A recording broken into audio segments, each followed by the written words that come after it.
에베소서 강의 13번째 시간입니다. 오늘은 함께 지어져 가느니라 라는 제목으로 하나님의 말씀을 나누겠습니다. 우리는 에베소서 2장 1절에서 10절에 있는 말씀을 통해서 세 가지를 살펴보았습니다. 원래 우리는 어떤 존재였는지, 그리고 지금 우리는 어떤 존재가 되었는지, 그리고 세 번째는 그렇다면 우리는 무엇을 해야 하는지, 이것을 지난 시간 세 번의 주일 동안에 살펴보았습니다. 그런데 오늘 11절로 22절까지 이 말씀도 똑같이 비슷하게 세 부분으로 나눌 수 있을 것 같습니다. 사도 바울은 에베소 교회 성도들에게 원래 너희는 유대인과 이방인으로 나누어져 있었다라고 이야기합니다. 그리고 지금 너희는 예수 그리스도 안에서 하나가 되었다라고 말씀하죠. 그리고 그렇기 때문에 너희는 무엇을 해야 되나? 함께 지어져 가야 한다라고 말씀하고 있습니다. 그래서 오늘 우리는 이 본문의 말씀을 통해서 유대인과 이방인으로 나누어진 상태를 통해서 우리를 나누게 하는 것은 무엇인지 그것을 생각해 보겠습니다. 그리고 우리를 하나 되게 하신 예수 그리스도의 사역은 어떤 사역인지를 살펴보도록 하겠습니다. 그리고 마지막으로 그렇다면 우리는 무엇을 해야 하는가? 함께 지어져 가야 한다라는 결론으로 오늘 말씀을 나누도록 하겠습니다. 먼저 유대인과 이방인으로 나누어진 상태입니다. 유대인과 이방인으로 고대 교회가, 에베소 교회가 나누어져 있는 것, 이것이 오늘날 우리에게 뭐가 중요한가? 이렇게 생각하실 수도 있을 것 같아요. 하지만 이 본문은 교회 공동체와 또 우리들에게도 대단히 중요한 교훈이 된다는 점을 먼저 말씀드리고 시작하도록 하겠습니다. 우리 11절과 12절을 함께 읽어보겠습니다. 11절과 12절입니다. 시작. 그러므로 생각하라. 너희는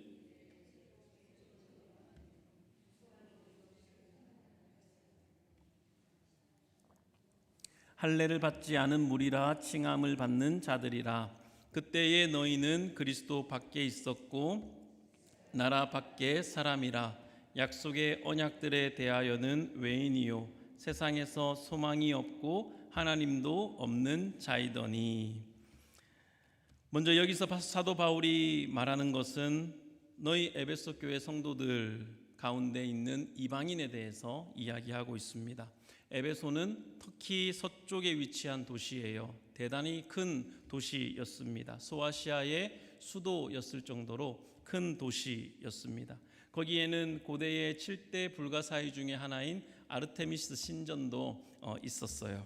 그래서 에베소에는 그리스 사람, 로마 사람, 아프리카 사람, 유대인들, 아시아인들 여러 인종들이 모여서 살고 있는 도시였습니다. 그러면 당연히 에베소 교회도 한민족으로 된 것이 아니라 다민족 교회였겠죠. 그런 이유로 사도 바울은 에베소 교회 성도들에게 너희는 이방인이었다라고 이야기를 합니다. 그러면서 12절에 이방인이었던 너희는 그리스도 밖에 있었다. 하나님의 언약에 대하여 너희는 외인이었다라고 말씀합니다. 이해하기 쉽게 말하면 외국인이었다는 거예요. 외국인. 19절로 내려가서 보시면 그러므로 이제부터 너희는 외인도 아니요 나그네도 아니요 오직 성도들과 동일한 시민이요 하나님의 권속이라고 이야기를 합니다. 에베소서 말씀은 화면으로 안 띄워주셔도 괜찮습니다. 성경을 우리가 다 쳐다보고요. 에베소서에 없는 말씀을 제가 화면으로 준비했으니까 그것만 이제 반영해 주시면 되겠습니다. 자기 나라가 아닌 다른 나라에서 사는 사람을 외국인이라고 하죠. 여기 예배를 드리는 우리들도 미국 시민이 있고 또 외국인으로서 미국에 사는 사람이 있을 겁니다. 저는 외국인이에요. 외국인은 같이 살지만 같이 살지 않는 사람이라고 할 수 있을 것입니다. 외국인은 상대적으로 그 나라에서 더 소외를 받는 그런 소외감을 느낄 수 있는 그런 상황이 많이 있는 사람들이죠. 그런데 에베소에는 유대인과 헬라인이 서로가 서로를 이방인, 외국인 취급을 했다라는 것입니다. 이방인들, 특별히 헬라 사람들은 유대인들을 생각할 때 굉장히 이상한 종교에 빠져 있는 이상한 놈들이다, 이렇게 유대인들을 생각했습니다. 반면에 유대인들은 이방인을 하나님의 율법을 모르는, 하나님께서 택하지 않은 그런 사람이라고 생각하고 외국인 취급을 했습니다. 율법도 모르고 지키지도 않는 놈들이고, 그래서 저 사람들은 하나님께서 지옥에 불을 떼려면 장작이 필요하잖아요. 그래서 불을 뗄 장작으로 만들어 놓은 사람들이다, 이렇게 유대인들은 이방인들을 생각했어요. 그래서 식사도 같이 하지 않았습니다. 그리고 또 개처럼 취급하기도 했습니다. 그런데 예수님을 믿음으로 유대인과 이방인들이 하나가 된 거예요. 한 공동체가, 교회가 되었습니다. 13절 말씀 보면 이제는 전에 멀리 있던 너희가 그리스도 예수 안에서 그리스도의 피로 가까워졌느니라, 이렇게 말하면서 서로를 외국인 취급할 수 없다, 너희는 하나가 되었다라고 말을 합니다. 그런데 이 일이 잘 지켜졌나요? 우리가 갈라디아서 같은 말씀을 보면 이방인과 유대인이 하나 되는 것이 너무나 어렵다라는 것을 우리는 성경을 보면서 잘 알게 됩니다. 그게 말처럼 쉽지 않았던 것 같습니다. 그래서 계속해서 14절과 15절을 보시면 사도 바울은 이렇게 이야기합니다. 그는 우리의 화평이신지라 둘로 하나를 만드사 원수된 것 곧 중간에 막힌 담을 자기 육체로 허시고 라고 말씀하세요. 예수님께서 유대인과 이방인을 하나로 만드셨습니다. 그러면서 말씀하시기를 원수된 것 곧 중간에 막힌 담을 자기 육체로 허셨다라고 표현하고 있어요. 무언가 유대인과 이방인들 사이에 무언가 중간에 높은 담처럼 가로막는 것이 있어서 서로가 막혀 있었다는 것입니다. 그냥 막혀 있는 것이 아니라 그 중간에 있는 것이 서로를 향해서 원수같이 대하도록 만들었다는 것입니다. 그리고 그 원수대로 한 것을 예수님께서 무너뜨려 버리셨다라고 해요. 그 중간에 원수되게 한 것이 무엇일까요? 여러분 아십니까? 그 중간에 원수되게 한 것, 유대인과 헬라인을 갈라놓고 서로가 서로를 원수처럼 대하게 한 것은 놀랍게도 하나님의 율법이었어요. 이상하지 않습니까? 14절 하반절부터 한번 볼까요? 막힌 담을 자기 육체로 하셨는데 그것이 이제 15절 법조문으로 된 계명의 율법이다. 예수님은 그 율법을 폐하셨다라고 말씀하고 있습니다. 율법이 서로를 원수되게 했고 예수님은 바로 이 율법을 십자가 죽음으로 없애버리셨다라고 말씀합니다. 그러면 여러분 퍼뜩 생각나는 말씀이 있지 않습니까? 마태복음 5장에 예수님은 정반대의 말씀을 하시죠. 내가 율법이나 선지자를 폐하러 온 줄로 생각지 말라. 폐하러 온 것이 아니요 완전하게 하려 함이라. 이렇게 말씀도 하셨어요. 그러면 이 상반되는 걸 어떻게 이해해야 할까요? 여러분 이것을 이해하려면 먼저 율법의 종류를 알아야 합니다. 세상법에도 종류가 있죠. 헌법 있고 민법 있고 형법 있고 상법 있고 마찬가지로 하나님의 율법도 세 가지로 나누어집니다. 의식법, 시민법, 도덕법이에요. 앞에 화면을 보시면 소개되어 있습니다. 율법의 종류는 세 가지가 있는데 의식법은 하나님이 통치하는 나라이기 때문에 이스라엘이 제사를 드리는 법, 절기를 지키는 법, 정결 예식, 할례 같은 법들을 말합니다. 그리고 시민법이 있어요. 고대 이스라엘 국가의 통치법입니다. 이스라엘 국가를 운영하는 법이에요. 예를 들면 추수 때에 곡식을 다 베지 말고 남겨둬서 가난한 사람이 먹고 살 수 있도록 해라 라던가, 소나 양을 훔쳤을 때 4배로 갚아줘야 한다던가, 가난한 자의 품꾼의 그 품삯을 미루지 말고 그때 당일 지급해 주어라 라는 하는 그런 법들이 시민법이죠. 세 번째는 도덕법입니다. 도덕법은 십계명 같은 법이에요. 하나님의 영원하고 보편적인 도덕적 윤리적 계명을 의미합니다. 이 세 가지 중에 가장 먼저 시민법이 없어졌습니다. 왜냐하면 이스라엘이 멸망했기 때문이죠.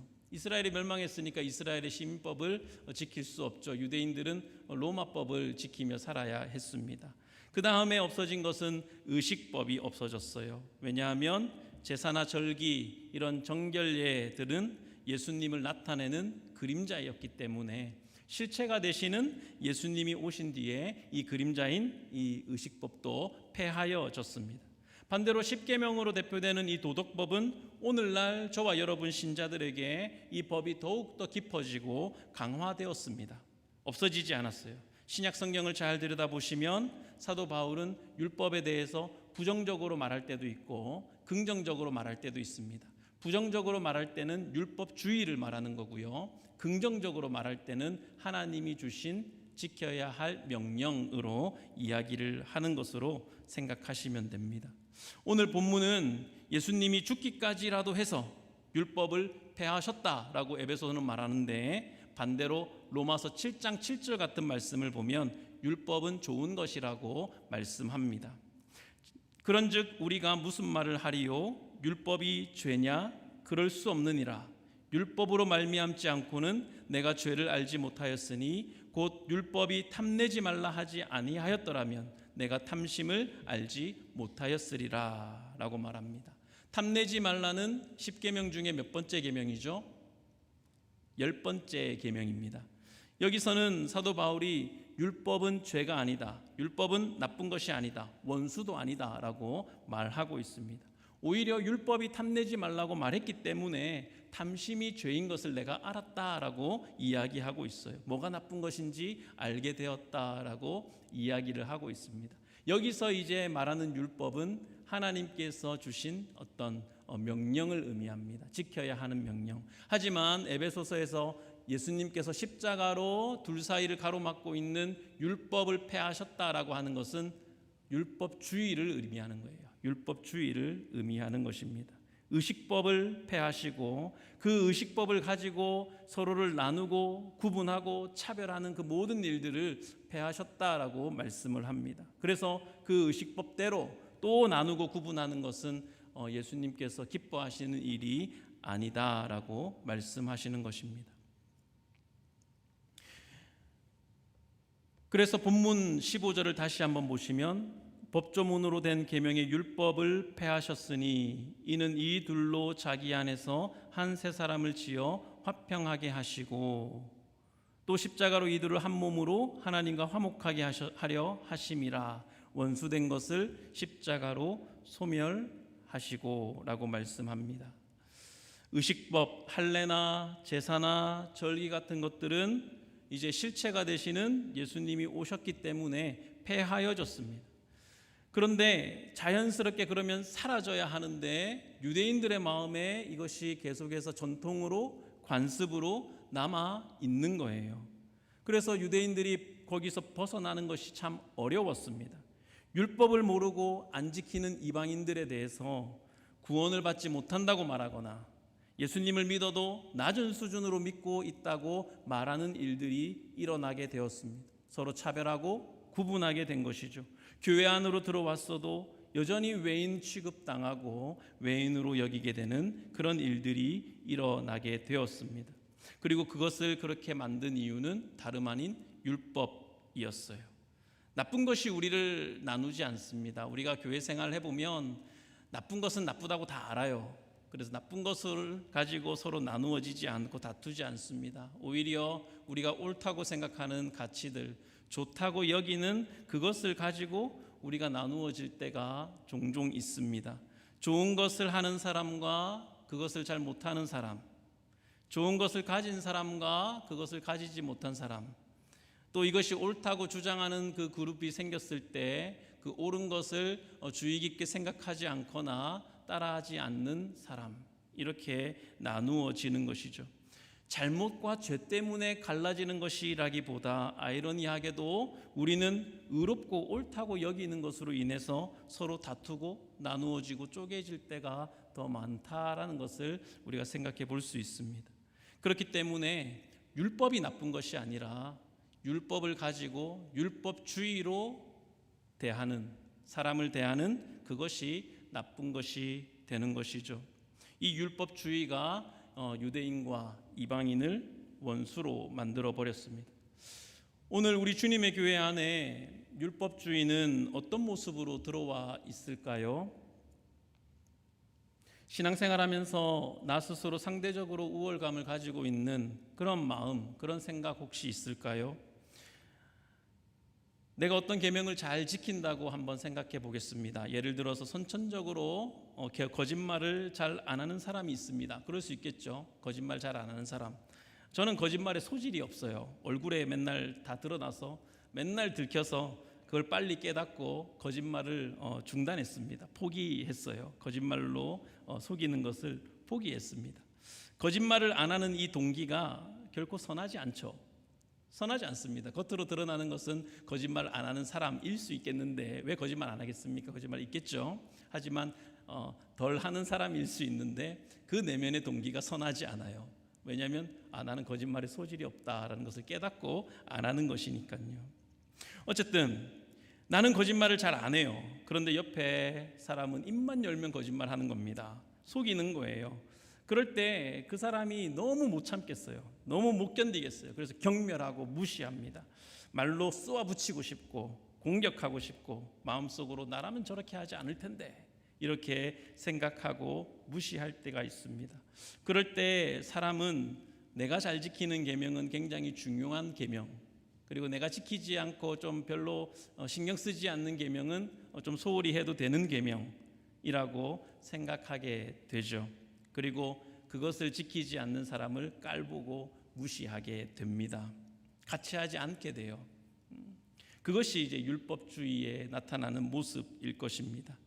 나라면 저렇게 하지 않을 텐데, 또는 내가 잘하는 것 때문에 그것을 못하는 사람을 무시하거나 비난하는 일, 그리고 그런 일들이 세력을 얻으면, 공동체 안에서 세력을 얻으면 갈등이 일어나고 소외되는 사람들이 생겨나게 되겠죠. 교회 안에 있는데 계명 때문에, 하나님의 일 때문에 외인이 생겨난다는 겁니다. 외국인이 생겨나는 거예요. 끔찍하지 않습니까? 성경은 그렇지 않다고 말합니다. 그리스도 안에서 외인은 없다고 말씀합니다.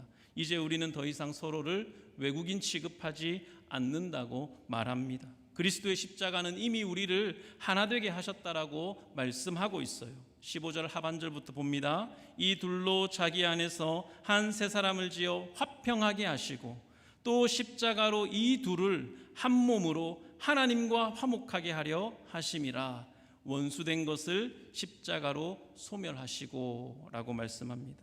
그리스도 안에 외인은 없습니다. 우리 안에 외인은 없어요. 우리 안에 소외되는 사람은 없어야 합니다. 그리스도 안에서 소외는 있을 수 없는 단어고 있을 수 없는 현상이라고 사도 바울은 이야기합니다. 그리스도 안에서 우리는 새로운 피조물이 되었습니다. 그런 의미에서 존 스토트 목사님은 에베소서를 가리켜서 새로운 인류로 창조하시고 새로운 사회를 만드시는 내용이다라고 이야기했습니다. 우리는 그리스도 안에서 서로 간의 화목함과 하나님과의 화평함을 가지고 있을 따름입니다. 이 일을 위해서 그리스도께서 십자가를 지셨어요. 십자가를 지시고 죽으셔야 했습니다. 우리가 함께 살펴본 1장 10절의 말씀을 기억하실 것입니다. 1장 10절에는 이렇게 말씀하죠. 하늘에 있는 것이나 땅에 있는 것이 다 그리스도 안에서 통일, 즉 하나 되게 하려 하심이라 라고 말씀합니다. 그러므로 저와 여러분이 함께 모인 주님의 교회는 예수 그리스도를 머리로 삼고 최종적으로 천국에서 이루어지게 될 그 연합과 하나됨을 보증하는 장소입니다. 맛보는 자리입니다. 그것이 바로 주님의 교회입니다. 교회는 그렇게 세상에 존재하는 것이죠. 우리가 진정으로 구원받고 새 사람이 된 것을 증명하는 표가 무엇일까요? 에베소서는 놀랍게도 2장 1절에서 10절까지 우리는 구원받은 하나님의 은혜로 구원받은 자녀들이다 라고 이야기하면서 그 구원의 표는 바로 하나됨이라 라고 11절에서 22절로 계속 이야기하는 것입니다. 하나됨. 16절에 보면 16절 하반절에 원수된 것을 십자가로 소멸하셨다 라고 말씀합니다. 원수된 것을 십자가로 소멸하셨다니요. 십자가에서 소멸된 것이 원수입니까? 십자가에서 누가 소멸당하셨습니까? 십자가에선 예수님이 소멸당하셨죠. 그런데 사도 바울은 그 예수님을 지금 원수라고 표현하고 있습니다. 원수된 것을 소멸하셨다. 고린도후서 5장 21절은 이렇게 이야기합니다. 하나님이 죄를 알지도 못하신 이를 우리를 대신하여 죄로 삼으신 것은 우리로 하여금 그 안에서 하나님의 의가 되게 하려 하심이라. 죄로 삼으셨다라는 거예요. 하나님께서 예수님을, 죄를 알지도 못하신 예수님을 죄로 삼으셨다. 예수님은 죄가 되셨습니다. 십자가에서 죄가 되셨어요. 죄를 지으신 적이 한 번도 없는 분께서 누구를 원수 삼으신 적도 없고 다투신 적도 없고 분열하신 적도 없는 그 분께서 우리의 죄를 다 끌어안고 죄가 되셨다라고 합니다. 우리가 죄인이기 때문에 우리가 가지고 있는 죄를 모두 다 끌어안고 죄가 되셔서 십자가에서 하나님의 진노의 형벌을 받고 버림당하셨습니다. 우리 주님은 왜 그렇게 하셨을까요? 그것은 우리에게, 저와 여러분에게 기대하는 바가 있기 때문입니다. 19절을 보십시오. 너희는 외인이 아니다. 너희는 나그네도 아니다. 너희는 천국 시민이요 너희는 하나님의 권속, 하나님의 가족이다 라고 말합니다. 너가 아니라 너희라고 말하는 말을 주목하셔야 합니다. 너는 외인이 아니다가 아니라 너희는 외인이 아니다. 너희는 하나님의 권속이다. 하나님의 가족이다. 하나님의 천국 시민이다 라고 말씀합니다. 이것이 십자가를 지신 주님께서 우리에게 기대하시는 것입니다. 우리 주님은 우리의 죄를 다 짊어지시고 우리를 가족으로 부르셨습니다. 나만 가족으로 부른 게 아니라 여기 모인 전부를 가족으로 부르셨다는 것입니다. 우리 모두가 다 하나님의 가족이에요. 우리 옆에 계신 분들과 함께 이렇게 나눠볼까요? 우리는 가족입니다. 함께 나누겠습니다. 우리는 가족입니다. 네, 부부끼리 하지 마시고 네, 부부가 아닌 분들과 우리는 가족입니다. 네. 이것이 우리가 교회로 모였을 때 지켜내야 될 가치예요.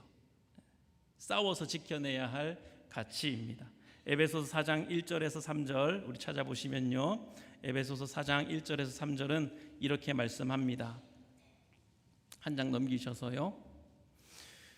그러므로 주 안에서 갇힌 내가 너희를 권하노니 너희가 부르심을 받은 일에 합당하게 행하여 모든 겸손과 온유로 하고 오래 참음으로 사랑 가운데서 서로 용납하고 평안에 매는 줄로 성령이 하나 되게 하신 것을 힘써 지키라 라고 말씀합니다. 힘써 지켜야 하는 이유는 무엇일까요? 빼앗길 수 있는 위협이 있기 때문에 그렇습니다. 빼앗긴 상태가 당연한 것이 아니에요. 우리는 하나 된 것을 알고 하나 된 것을 지켜야 합니다. 힘쓰라고 했으니까 그 위협이 결코 만만치 않다는 것을 우리는 생각해야 합니다. 그 위협은 무엇이 있을까요? 첫째로는 우리의 옛사람이고요. 두 번째는 공중권세 잡은 자 마귀입니다. 4장 22절을 보면 이렇게 말씀합니다. 너희는 유혹의 욕심을 따라 썩어져가는 구습을 따르는 옛사람을 벗어버리고, 옛사람이 썩은 구습을 쫓게 만듭니다. 나의 이기심, 자기중심성, 그리고 그런 어떤 시기심, 질투심, 이러한 것들로 인해서 갈라지고 분열하게 만든다는 것이죠. 그것을 벗어버리고 날마다 옛사람을 벗어버리고 날마다 우리의 심령이 새롭게 되어 의와 진리의 거룩함을 입은, 거룩함으로 지으심 받은 새 사람을 입어야 한다고 말씀합니다. 4장 31절과 32절도 보겠습니다. 우리는 무엇을 해야 하는가? 너희는 모든 악독과 노함과 분냄과 떠드는 것과 비방하는 것을 모든 악의와 함께 버리고 서로 친절하게 하며 불쌍히 여기며 서로 용서하기를 하나님이 그리스도 안에서 너희를 용서하심과 같이 하라, 이렇게 말씀하고 있습니다. 여러분, 우리 주님의 교회, 우리 공동체를 생각하실 때 인내하시고 오래 버티시기를 바랍니다. 때로는 교회에서 느끼는 불편함이 있을 수 있을 거예요. 어려움도 있을 수 있습니다. 하지만 버티고 참을 때 우리는 성장합니다. 이리저리 바람에 나는 것처럼 옮겨 다니면 자라지도 못하고 열매 맺지도 못해요.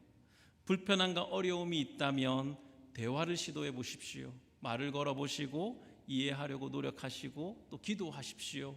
그렇게 하나됨을 지키는 우리 공동체 될 수 있기를 원합니다. 버티고 견딜 때 열매를 보게 돼요. 그렇습니다. 저도 한 교회에서 10년 가까운 9년에 가까운 시간을 보내면서 길게 보니까 볼 수 있는 것들을 많이 보게 되더라고요. 알 수 있는 것도 많이 알게 되고요. 그래서 길게 있을 때 얻게 되는 재산들이 많다는 것을 경험하게 되었습니다. 때로는 불편할 수 있고 어려울 수 있고 마음 상하는 일이 있을 수 있다 하더라도 마음을 뺏기지 마시고 인내하시고 버티시고 함께 대화하고 풀어가면서 하나 된 것을 힘써 지키는 우리 주님의 교회가 될 수 있기를 축복합니다. 오늘 이 말씀을 받는 여러분께 그래서 사랑하고 아끼는 마음으로 제가 권면드립니다. 서로 사랑하십시오. 혹시 갈등과 분열이 있다면 서로에게 용서를 구하시고 또 용서해 주세요. 용서해 주십시오. 하나님께 받은 사랑으로 내가 당신을 사랑합니다. 하나님께 내가 말할 수 없는 용서를 받았기에 내가 당신을 용서합니다 라고 먼저 말할 수 있는 사람이 될 수 있기를 축복합니다. 우리는 함께 하나 돼서 함께 지어져가는 하나님 나라의 시민입니다. 하나님의 가족이에요. 함께 지어져가는 주님의 교회입니다. 20절로 22절까지 우리가 같이 보고 말씀을 맺도록 하겠습니다. 너희는 사도들과 2장 20절 너희는 사도들과 선지자들의 터 위에 세우심을 입은 자라. 그리스도 예수께서 친히 모퉁이 돌이 되셨느니라. 그의 안에서 건물마다 서로 연결하여 주 안에서 성전이 되어가고 너희도 성령 안에서 하나님이 거하실 처소가 되기 위하여 그리스도 예수 안에서 함께 지어져 가느니라. 여러분은 하나님께서 거하시는 처소예요. 우리가 손님을 맞이할 때 청소하고 최대한 깨끗하게 집을 관리하지 않습니까? 우리는 하나님께서 거하시는 처소입니다. 하나님께서 거하시는 처소로서 우리가 하나됨을 힘써 지키고 우리 안에 사랑과 용서가 차고 넘치는 그런 주님의 교회 복된 공동체 될 수 있기를 진심으로 바랍니다.